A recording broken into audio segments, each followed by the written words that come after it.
बात यहाँ तक हुई, सुरेश कहने लगा वैसे मेरा पिता जो है बहुत तंजल दिमाग का है और ऐसा है कि कंजूस भी बहुत है। अगर तू चाहे तो मैं तेरे साथ में शादी कर सकता हूँ। नीलम कहने लगी मैं तो बड़ी खुशी हूँ, पर तुम ऐसा कहाँ कर सकते हो? कहाँ तुम राजा और कहाँ मैं ये गरीब घर की लड़की? क्या मुझे स्वीकार कर लोगे? ये कहता कि मुझे दहेज की चिंता नहीं है बिल्कुल भी। मेरा बाप तो चाहता दहेज, लेकिन मैं नहीं चाहता। सपने में भी पता नहीं था कि मेरी मनमानी हो जाएगी और ब्याह होने पर नीलम तू राजा की रानी हो जाएगी। ब्याह होने पर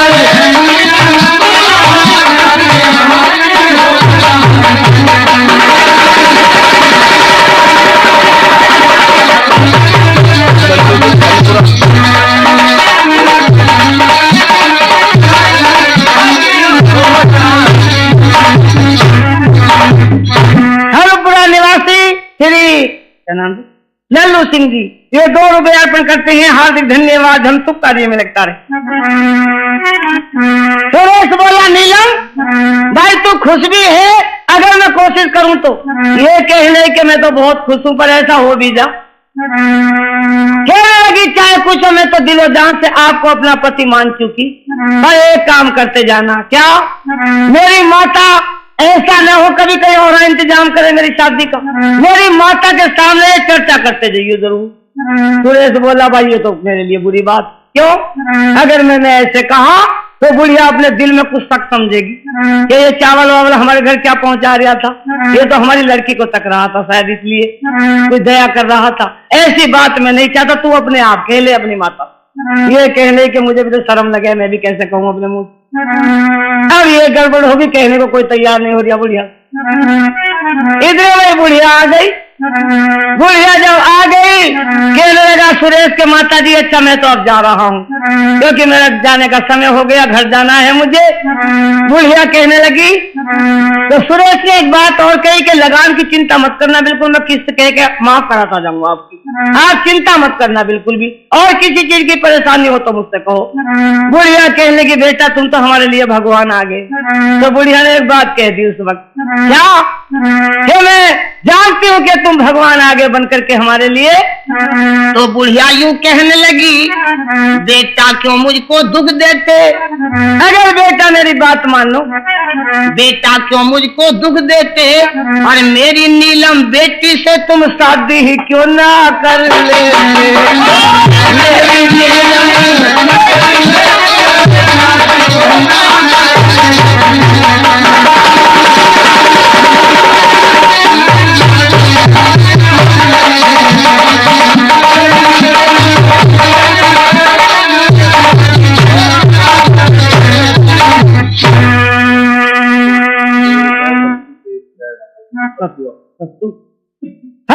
सेठ ये कसवन निवासी 2 रुपए अर्पण करते हैं। हार्दिक धन्यवाद, हम शुभ कार्य में लगता रहे।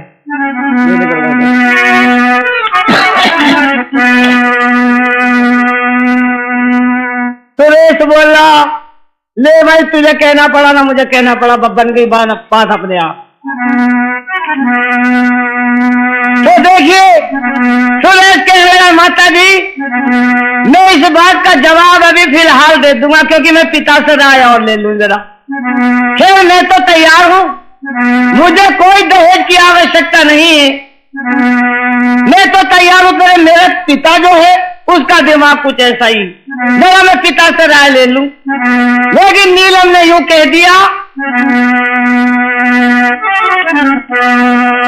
कि मैं दिलो जान से तुम्हें अपना पति मान चुकी, चाहे तुम शादी कहीं भी कर लो, लेकिन मैं तो सिवा आपके और से ध्यान नहीं लगाऊंगी।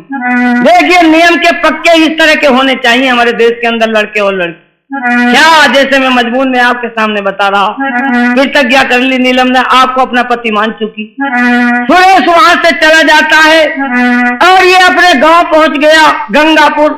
पिता के सामने जाकर बात रखी कि पिताजी ऐसे ऐसे ब्राह्मण की लड़की नीलम नाम है, मैं तो उसके साथ शादी करने का निश्चय कर लिया। ये कह रहा कि ब्राह्मण की लड़की, कैसा घर है कि घर तो बड़ा गरीब बिकार, रोटी भी ना मिलती। इसने इसे ललकारा उल्लू के पट्टे, अब राजा होकर के और ऐसी गरीब घर में शादी करेंगे, किसी बहुत ऊंची जगह करूंगा तेरी शादी। क्या नहीं पिताजी, मुझे धन नहीं चाहिए बिल्कुल।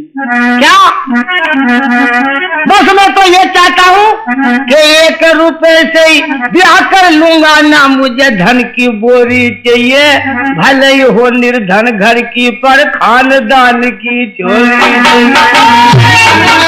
ब्याह कर लूंगा ना मुझे धन की, भले ही निर्धन घर की पर खानदान की चोरी चाहिए।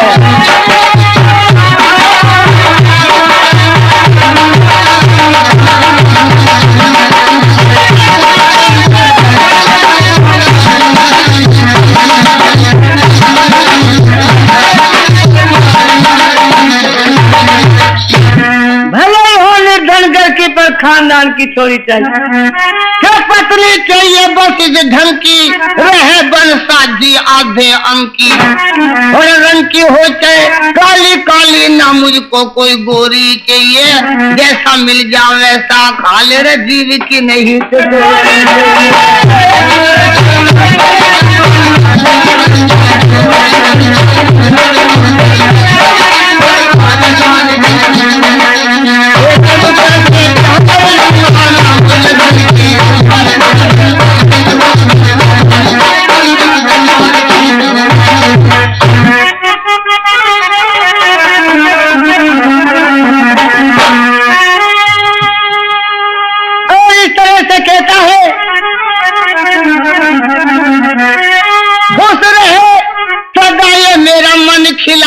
आते ही घर का चमन, बोला खिला दे आते ही घर का चमन। देखिए किस तरह से ऐसे बुद्धि के अगर लड़के हमारे देश के अंदर होंगे तो फिर क्या है।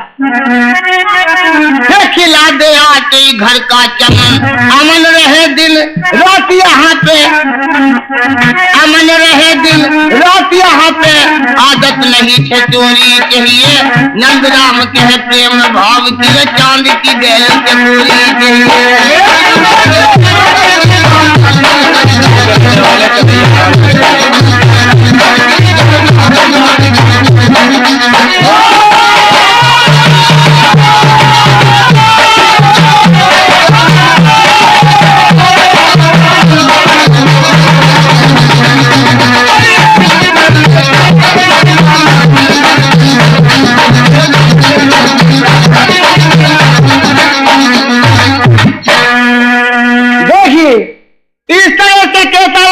पिता ने डांट दिया और कहा कि मैं ऐसी घर कभी भी शादी नहीं करूंगा, और सुरेश को यानी रामपुर जाने भी नहीं दिया। इसे काफी टाइम हो गया, ये 3-4 दिन का वायदा खुल कर गया था कि मैं जल्दी आ लूंगा, लेकिन नहीं जा तो सुरेश को रामपुर आने में भाई हो जब ज्यादा मार गई, और उधर गजब एक और हो गया वहां रामपुर में, जहाँ ये लड़की नीलम के हो जब ज्यादा मार गई, और उधर छोड़ अकेली नीलम को वो बुढ़िया स्वर्ग सिधार गई।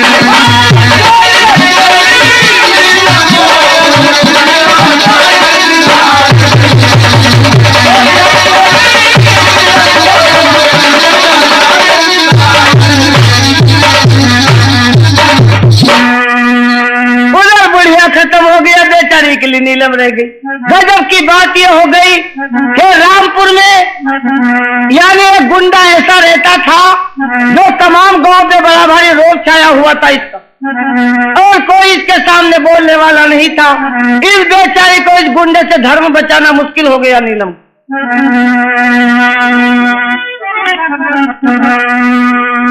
सुनने की बात है सुनो, इतिहास के 2 भाग हैं वैसे। पहला भाग तो मुझे जल्दी करना पड़ेगा क्योंकि 2 भाग बहुत लंबे पड़ जाएंगे।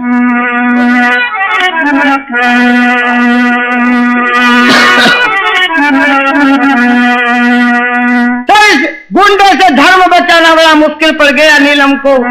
कहते हैं कि मौका पा करके गुंडा इसके घर में जा घुसा, और नीलम ने एक हथियार इसके हाथ ऐसा लगा कि इस गुंडे की गर्दन कलम करके रात्रि के समय गर्दन काट करके रात्रि के समय घर से फरार हो गई थी, निकल गई। और बहुत दूर पहुंच गई बेचारी जंगल में डर की वजह से। ऐसा ना हो कभी कोई और तेरा पीछा करे। चली जा रही है, तमाम रात जंगल में काटी बेचारी ने, काफी दूर निकल चुकी है रामपुर से। दिन निकल आया, बेचारी जंगल में पत्ते खा खा कर और किस तरह से परेशान रोती फिरती थी कि अब जाऊं तो जाऊं कहां। सहारा कुछ नहीं, मालूम होता पति देव तो मुझे भूल गए और ये मैं जान गई कि मैं गरीब घर की जान करके मुझे और पति देव क्या स्वीकार तुझे नहीं करेंगे, लेकिन मैं तो अपने मन से नहीं भूलूंगी। मैं तो वचन दे चुकी ये पति मेरा सुरेश।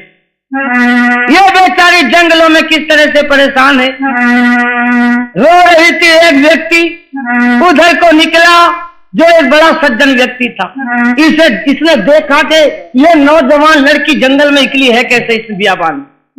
इसके पास में आया, बेटी ये बता तू कौन कहाँ के रहने वाली।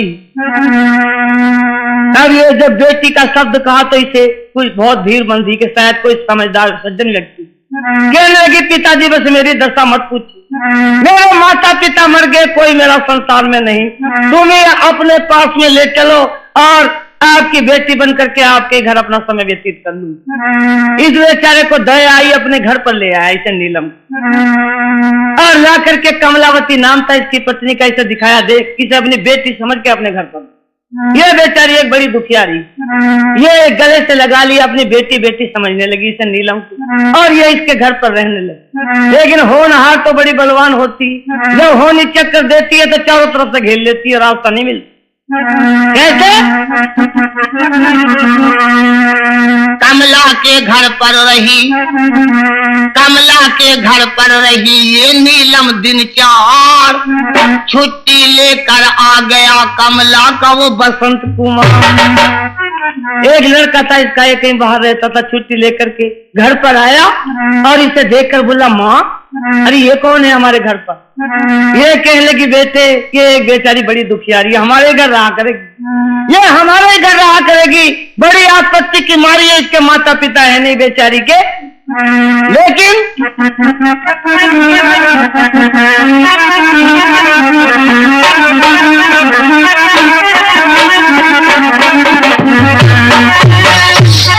तो बसंत ने जब नीलम का सारा हाल सुन पाया है और खूबसूरती देख बसंत के दिल में पाप समा, इसके दिल में बेईमाना आ गया नीलम के स्वरूप को देख करके और मौका पा करके ये ऊपर 2 मंजिले पर पहुंचा जहां ये नीलम थी और जाकर के बड़े आप शब्द कहने शुरू कर दिए बेचारी के सामने। इसे क्या पता था, ये तो ये जान रही थी जैसी माता है वैसा ही बेटा हो।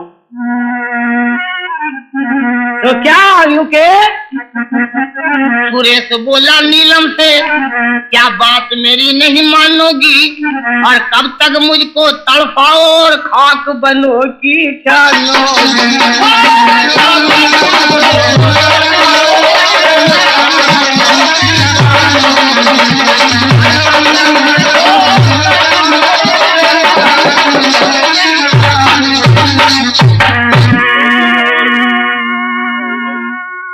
महात्मा, अब मेरा ठिकाना कहाँ है, अब कैसे करूं मैं इससे धर्म को कैसे बचाऊं। मैं जान रही थी समय मेरा यहाँ कर जाएगा, तो बसंती के इस बुरे भाव को वो नीलम एकदम ताड़ गई भाई।